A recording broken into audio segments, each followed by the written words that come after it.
this session, especially from our media community. I'm here as a spokesperson at a time, as you mentioned, Megha mentioned that Australia-India relationship, I must say, it's all-time high in terms of government-to-government relationships. So it's my pleasure to stand here and reaffirm that Australia's India's interim free trade agreement, we call it Australia-India Economic and Trade Cooperation Agreement, AI-ACTA, it is going in full steam. We expect that both the parliaments will try to ratify so that it comes into effect. Why Australia has deemed that Australian universities are always in the top 50 ranked universities, always there in independent service. So this is not about student recruitment. This event is about a Team Australia approach where we brought individual around 25 education institutions. We have brought Australian government agencies involved in international education, including our Department of Education, Australian Home Affairs Department, and obviously I represent Australian Trade and Investment Commission. I am the Trade Commissioner based in Chennai. I've got my colleagues from Austrade's education team coming all the way from Melbourne and Sydney, and also other parts of South Asia joining this session. I'm happy to take some questions, but to reaffirm, as I said, the trade relationship between India and Australia is around 25 billion, but there is no reason it cannot be doubled once the free trade agreement comes into effect. Both the countries are committed, and we also welcome from the Indian ministerial side. They visited, at least 6 ministers visited India in the last 6 months to Australia. So we are grateful, and we are also hoping to welcome around 100 odd Australian businesses from next week or the week after to India to travel a few cities. So Megha, that's all. So I can sit in the hot seat and take some questions. Thank you. Thank you, Abdul. For the Q&A, the questions, I will actually also invite our colleague, Mr. Vikramjeet Singh from Sydney. He is the Director for Digital Services Education, and as I said, based in Sydney. We've got a roving mic, so if you have any particular questions to be asked to any of these two, please, if you can just raise your hand and one of our people will come in and bring in the mic. So, questions? It's all about education. Yeah. Which courses Indian students prefer in Australia? Sorry, I didn't get Which course Indians prefer in Australia? Okay, thank you. Yes, Australia is, as I mentioned, that Australia is known for our quality delivery of education system, but obviously students' preference differs on their career aspiration.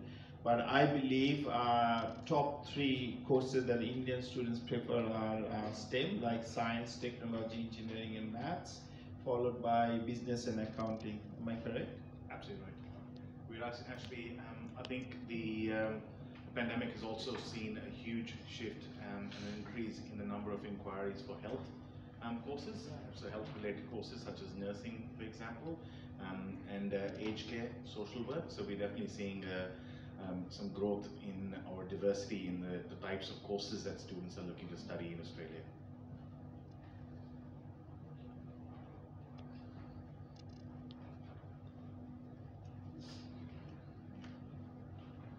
When you compare with this Australia, you want to compare Australia with the US. What is the difference between that type of? Medical students, they go for Viren or other state, but go to Australia, highest studies they go for. Yeah, no, that's a good question. How do you compare? So a few elements that we push and we promote in terms of quality. Obviously, if you see Australia's investment in education infrastructure, for a country of only 25 million population, we've got around 1,100 institutions. But our strong focus in bringing research into education, promoting research, we call it translational research from lab to practitioner, That's a huge force. So students can actually, while studying and going for a higher study and going into the employability, that helps them to understand and go deep into in the subject matter. Australian government and Australia as a country, as you know, are very welcoming. It's known for its multiculturalism. It's driven by multiculturalism value. The way we welcome our quality of life as a safe and green environment, and also a huge Indian diaspora, Indian origin. I think at the moment we are second highest in terms of migrants in in Australia. Around the latest stat says around 900,000 Indian origin people live in Australia. So that is also an added bonus for any prospective students to see and be familiar with that country. That helps a lot. The other element, obviously, that how Australian government allows as a policy is post-study work right. We've got a policy and very generous as well as while as a student they are work right as well. I believe it's very generous. So way of life, quality of life, safe and green, safety and well-being as a one team approach to support international students positions Australia much higher in the rank. Am I correct? Absolutely, and I think we mentioned this in an earlier briefing as well. Both Abdul and I were actually international students from India in Australia about 20 odd years ago. I think one of the main things that we want to really emphasize is that an Australian education really focuses on outcomes for employability and sets you up for success globally, whether that is in Australia, if you continue to stay on in Australia, if you come back to India, or you go anywhere else in the world. So I think the difference that we try and offer is make sure that you're globally ready for success. Last year, how many students, Indian students visited Australia? Can you have any statistics on that? Yes, student number is interesting. So obviously we compare it pre-COVID, and I'm not sure we are in post-COVID, but in the current situation. But I can confidently say that if not surpassed, but we touched the pre-COVID number.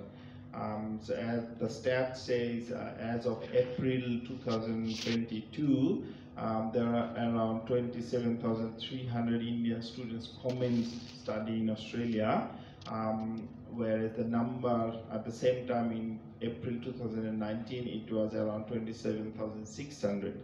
So you can see the sentiment was always there. That means that when our borders were closed due to COVID, the interest to study in Australia was always there. So Australian government committed some initiative. We worked closely with our state government partner education institutions, the digital education hub, which kept close to the parents, institutions, all other partners, which is now translating into the numbers where borders were closed and few other countries were still taking the students, but it shows that our numbers are going towards the north. Absolutely right. Yes, in fact, I think we've absolutely seen a surge of applications, for Australian educational visas come through in the last few months, and of course the Australian government is committed to ensuring that processing is done fast. We've had to put on extra staff to make sure that all these visas are processed quickly. So, as Abdul mentioned, very much seeing a strong rebound for Australia from Indian students.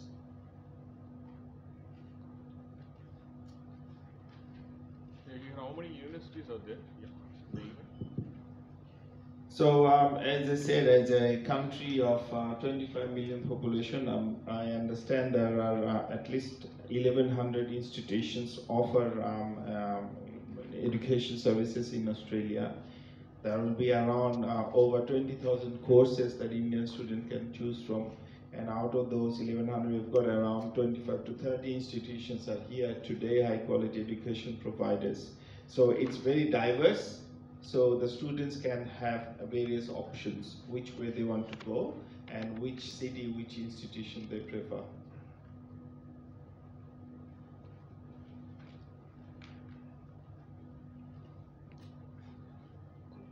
I think I just want to iterate one thing.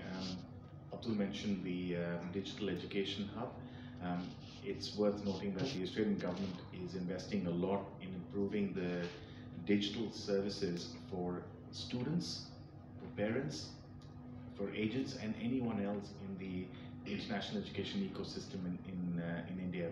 So the Digital Education Hub specifically includes the Study Australia website, which is www.studyaustralia.gov.au/India. There is information and there are stories to inspire and inform students to help them make the right decisions. Abdul mentioned the number of universities, and so we've got close to about 1,200 institutions, which include about 40 odd universities in Australia. You can search for all the education opportunities that are available on the Study Australia website. We also launched an employability hub in the last 12 months. We understand that students, an important part of the experience while studying with Australia is also the opportunity to get to work while they're studying, and we want to make sure that the employability hub gives them the information to be aware of their rights and obligations. We want to make sure that the Australian government is protecting the international students, and they're aware of what they can do and what they can't when they're studying, when they're working and studying at the same time. We've also launched employability programs that give students the opportunity to actually work with real-life employers on real-life projects and get them the exposure that they need, so that when they finish their study, they are more employable. So what is the cost of? Cost of the courses. The cost of the courses varies. I think Abdul just touched on that. That's one of the biggest things that we have is the variety of the number of or the type of institutions that we have. On average, a university course could be anywhere between say $20,000 to $30,000 a year. But then you've got multiple options. So you can study at a private college, you can study at TAFE, which is our vocational system. There are different price points that are available, but it's important to also note that Australian universities are very competitive in their scholarships at the moment. So there are a lot of scholarships available at national, at university level, and at state level as well. You talk about digital initiative. Do you offer any online courses also, sir? Yes, so there's the course search that we have on the Study Australia website has got close to about 20,000 plus courses that are available, including digital or online courses that are available. I think you also provide a micro-credential for current and prospective students that can be used in the employability through the Digital Education Hub. What he mentioned, other thing is that from our agency perspective, we work with industry and students from Indian origin as well international students. We help them challenge to immerse within the industry, just making sure they're ready for the employment, India, Australia, and beyond. So we work with industry. We give them a 2 weeks immersion program. I think more than 1,000 Indian students went through that program. So as an Australian government agency, we make sure that the international students go there not just for a piece of paper, for a certificate. We make sure it's a package they get in Australia. They understand their opportunity beyond Australia globally, how they can translate their learning and skill set. So those industry partnership for Australia along with the international educational institutions are making these international students ready for the next chapter of the life. What about visa process? Is it easy to get the visa? Like not like America, it's easy, sir, to get visas. Well, I can definitely say that there's more slots available for Australian visas in terms of getting an interview, or because I believe the American visa system is taking up to about 12 months at the moment. We have, as part of the showcase, we have a colleague from Department of Home Affairs that process the visas. He's done a video for students and parents. We're happy to share that with you as well. But I think one of the main things that we're doing is we're seeing such an unprecedented demand and the number of applications that are coming through that we've actually put on extra staff. The department is putting on extra staff to process those applications fast. It is a very much, a very fair, transparent system for Australia. As long as you've demonstrated the requirements that you need for a visa, there's no reason why you shouldn't get it. Also, any COVID vaccination certificate either from now on. Do you give any relaxation on DRA and GOPAL? I'm sorry. DRA and GOPAL, do we give any relaxation? Well, we've got quite a few English tests that we take. So we've got IELTS that is accepted by most institutions, and we've got PTE academic, which is accepted by most institutions. Once again, it depends on the course that you're studying and the institution that you're going to study at, which will determine the requirement that you need for English proficiency. But there are opportunities for students to, if they don't meet the English requirements, they can actually do what's called ELICOS, which is essentially have some English courses before they start their actual university course.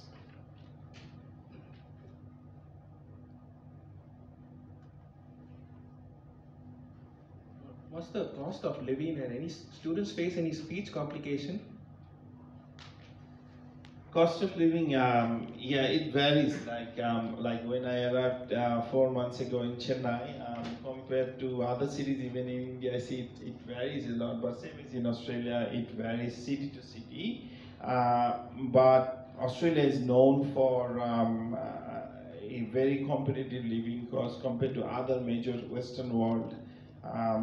Mainly because the housing affordability, that even Australian government, state and federal government understands that there will be extra pressure on the housing, because that's when it goes, the rental, right?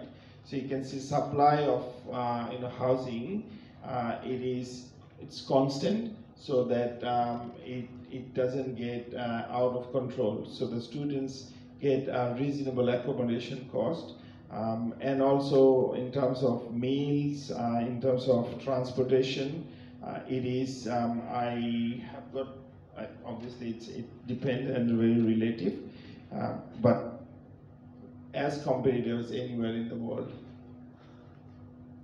And I'd just like to add, we're actually going to be launching a cost of living calculator on the Digital Education Hub in the next few weeks, because that's a big question that everyone asks. I think it'd be unfair for us to give you one number, because it does vary on your lifestyle. It varies on how often you want to go to a restaurant and eat versus cooking at home. How often do you want to go watch movies as opposed to playing in the park or what have you. So it does vary. It's an important component, absolutely understand. And as Abdul mentioned, in terms of housing, for example, there's been a lot of university housing that's been created, and COVID was a good time because there was a lot of construction happening. So near universities, there's a lot more university accommodation coming through. And in fact, just want to highlight for one of our states, Western Australia, it's just been announced that there's been about $6.8 million that has been allocated towards accommodation subsidies for international students. So, well aware that it costs money, and it's an expensive proposition when you send a student to study overseas, whether Australia or anywhere else in the world. But I'll go back to something else Abdul said before, which is that Australia also allows you to work while you're studying. At the moment, that work restriction is relaxed, so there's no work restriction. You can unlimited hours till the end of June 2023. So you can absolutely help supplement your study. Just to add on this, both Vic and I went to Australia 23, 24 years ago as an international student. That worked right. I think we were allowed to work 20 hours a week, and it related, obviously students go there, the primary objective is to study, but to supplement and to get an experience, we were always encouraged to find part-time work. But after COVID, obviously we realized that international students, the value they bring not only in the cultural element, but also in our workforce. They are actually major element of our Australian workforce. So definitely government understands that, and during COVID, and as he mentioned, that work right is being pretty relaxed. So it is considered as an added bonus for anyone. What is the last investment figures? What is the last year investment figures? Investment in education or Education. We would have to take that one. We would have to take that one on notice. Sorry. Don't have that on hand. When we say investment, there's significant investment happening in research in Australia. Don't have those figures on hand at the moment, but we can get back to you. If you can let us know what specific investment figures you're looking at, absolutely. As I said, Australia's got strong focus in research. So, Australian academic institution and also student itself, it's very research focused. So, that strong emphasis you can translate. I can give you an example in the health and medical research side. I don't have the figure on the medical science. We have got a fund called Medical Research Future Fund, MRFF. It's a $20 billion endowment fund. That means the interest of that fund comes to the research funding. So every year, and 1 to 2 billion in addition to any other government funding goes into medical research. Same as in other fields of Australia allocates huge amount of funding, research funding, so that students can take further study, going into research, work with international partners or with industry. So if you see our R&D investment into the academia, it's actually pretty significant. And Australia is a country of 24 million. If you see per capita investment in R&D, it should be amongst top 10 in the world.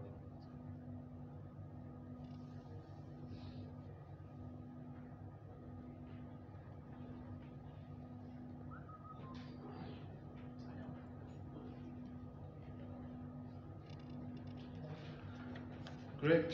If there's no other question, great to yes. I always say that in Chennai, Australia and India, they never lose, because Chennai has given famous Thai test in 1986. So I'll never forget. The love for test cricket was from there. So I use that in Chennai specifically. Both countries win. So I'm sure that during my 3 years term at the Australian consulate, we will make it happen again. Thank you.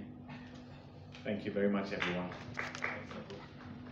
Thank you, Vik and Abdul, and thank you, ladies and gentlemen. Please do collect your lunch tokens from Shelley, and we welcome all of you for lunch. Thank you. Moss?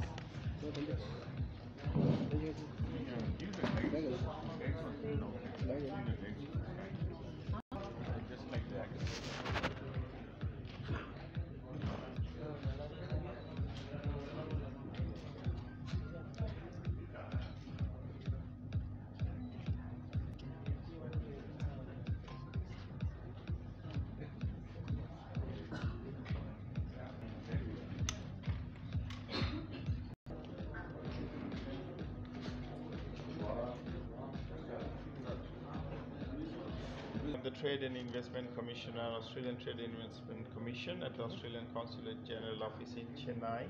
I'm joined with Vik Singh, who is heading up our digital education hub based in Sydney, right? So we are here to talk about what Australia is to offer in international education for prospective Indian students. And our message is clear that Australia has got advantageous position compared to other countries. Australian education institutions offer and guarantee high quality education services. As you know, at least 4 or 5 Australian universities are always there in the top 50 independently surveyed universities. Australia also provides strong focus on research-based education. Australian culture is very much driven by multiculturalism, So India and along with other countries, they're always welcoming as an international students. International students play a major part in our socio-cultural and also in our workforce element. So we are here to position the branding of Australian education and branding of Australia as a top destination for international students. Thank you. Wanakam, as my colleague Abdul just mentioned, we welcome you to the Study Australia Showcase. This is the first time that the Australian government is running these showcases, and we're very pleased to be in Chennai. So a warm welcome to the students and parents from Chennai. Come attend the showcase. You've got the opportunity to meet with Australian universities, ask them questions, understand what is the best course for yourself or for your or for parents for their children. Also take the opportunity to meet with our various state and territory agencies that are over here to understand how it is to live and study in one of Australia's wonderful destinations. Also take the opportunity to actually look at some of the digital tools that the Australian government is investing in, such as the Career Matcher tool. All in all, we really welcome you to discover your brilliant future self. And Finally, what is the job opportunity for the government? So we have got from Australian government policy, we've got post-study work right that's been there as well as a student. You know, they have got particular work right as well as currently being relaxed, and also special element under the Australia-India Free Trade Agreement. Students finishing and especially in the STEM, they will have extended work right in Australia as well. But I must say the enthusiasm and energy what I've seen these young, bright, Tamil Nadu students here, it's very encouraging that Australia was always on their mind, even though Australian borders were closed. It's very, very, very impressive to see their enthusiasm. Thank you, everyone.